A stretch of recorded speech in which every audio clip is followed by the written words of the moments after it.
Jaya Radha Madhava Punya Bihari.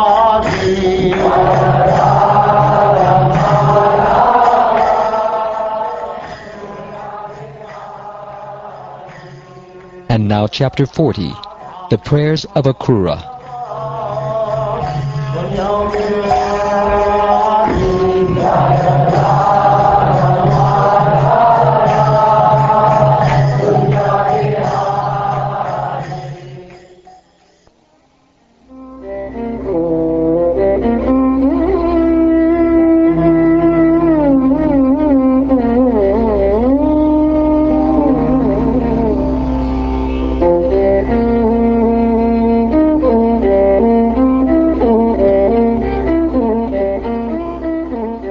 Sri Akrura said,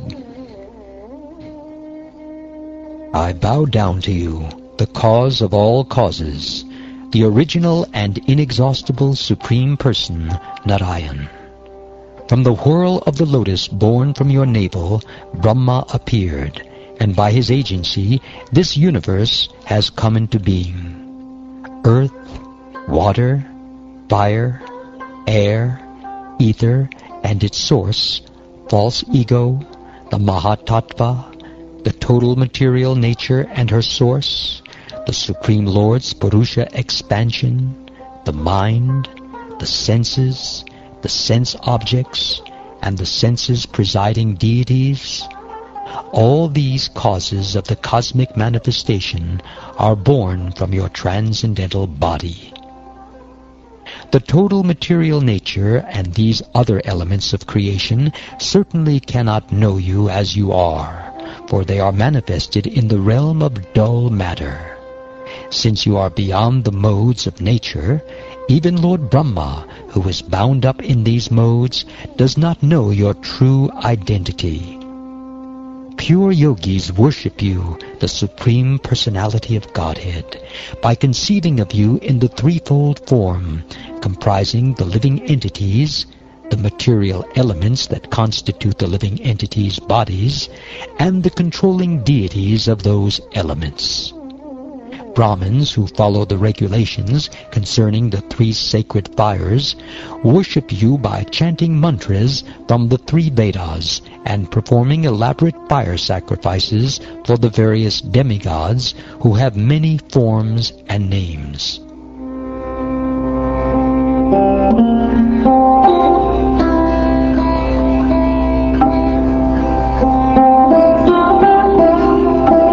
In pursuit of spiritual knowledge, some persons renounce all material activities and, having thus become peaceful, perform the sacrifice of philosophical investigation to worship you, the original form of all knowledge.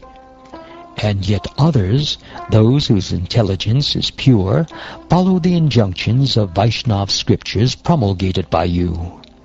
Absorbing their minds in thought of you, they worship you as the one Supreme Lord, manifesting in multiple forms.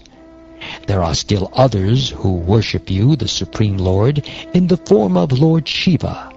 They follow the path described by him and interpreted in various ways by many teachers. But all these people, my Lord, even those who have turned their attention away from you and are worshipping other deities, are actually worshipping you alone, O embodiment of all the demigods. As rivers born from the mountains and filled by the rain flow from all sides into the sea, so do all these paths in the end reach you, O Master.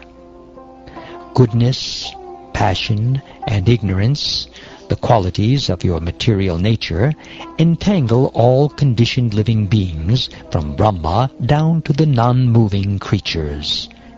I offer my obeisances to you, who as the Supreme Soul of all beings, witness everyone's consciousness with unbiased vision. The current of your material modes, produced by the force of ignorance, flows strongly among the living beings who assume identities as demigods, humans, and animals. Fire is said to be your face, the earth your feet, the sun your eye, and the sky your navel. The 10 directions are your sense of hearing, the chief demigods your arms, and the oceans your abdomen.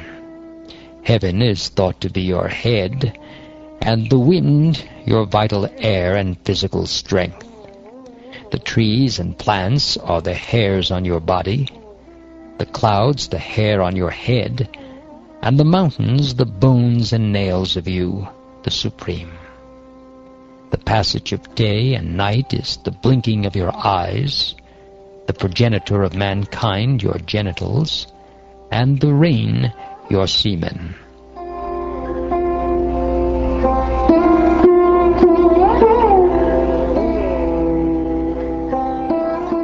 All the worlds with their presiding demigods and teeming populations originate in you, the inexhaustible Supreme Personality of Godhead. These worlds travel within you, the basis of the mind and senses, just as aquatics swim in the sea or tiny insects burrow within an udumbra fruit. To enjoy your pastimes, you manifest yourself in various forms in this material world, and these incarnations cleanse away all the unhappiness of those who joyfully chant your glories. I offer my obeisances to you, the cause of the creation, Lord Matsya, who swam about in the ocean of dissolution, to Lord Hayagriva, the killer of Madhu and Kaitaba, to the immense tortoise, Lord Kurma, who supported Mandara mountain, and to the boar incarnation, Lord Varaha, who enjoyed lifting the earth. Obeisances to you, the amazing lion, Lord Nrsimha, who remove your saintly devotees' fear, and to the dwarf Vamana, who stepped over the 3 worlds. Obeisances to you, Lord of the Brigus, who cut down the forest of the conceited royal order, and to Lord Ram, the best of the Raghu dynasty, who put an end to the demon Ravan. Obeisances to you, Lord of the Sattvatas, and to your forms of Vasudeva, Sankarshan, Pradyumna, and Aniruddha. Obeisances to your form as the faultless Lord Buddha, who will bewilder the Daityas and Danavas, and to Lord Kalki, the annihilator of the meat-eaters posing as kings.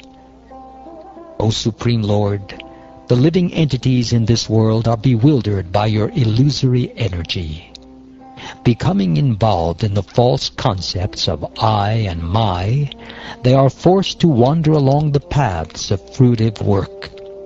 I too am deluded in this way, O Almighty Lord, foolishly thinking my body, children, home, wife, money, and followers to be real, though they are actually as unreal as a dream.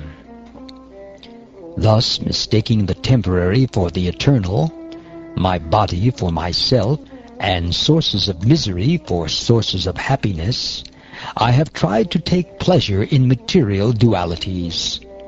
Covered in this way by ignorance, I could not recognize you as the real object of my love.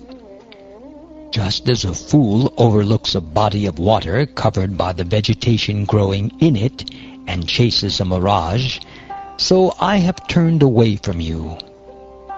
My intelligence is so crippled that I cannot find the strength to curb my mind, which is disturbed by material desires and activities, and constantly dragged here and there by my obstinate senses. Being thus fallen, I am approaching your feet for shelter, O Lord, because although the impure can never attain your feet, I think it is nevertheless possible by your mercy. Only when one's material life has ceased, O lotus-naveled Lord, can one develop consciousness of you by serving your pure devotees. Obeisances to the Supreme Absolute Truth, the possessor of unlimited energies. He is the embodiment of pure transcendental knowledge, the source of all kinds of awareness, and the predominator of the forces of nature that rule over the living being.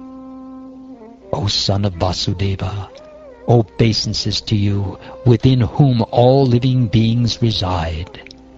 O Lord of the mind and senses, again I offer you my obeisances.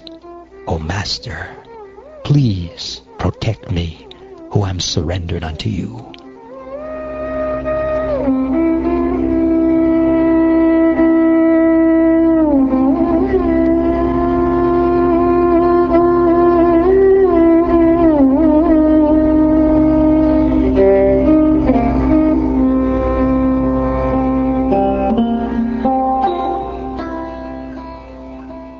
Thus ends the 40th chapter of the 10th canto of the Srimad Bhagavatam, entitled The Prayers of Akrura.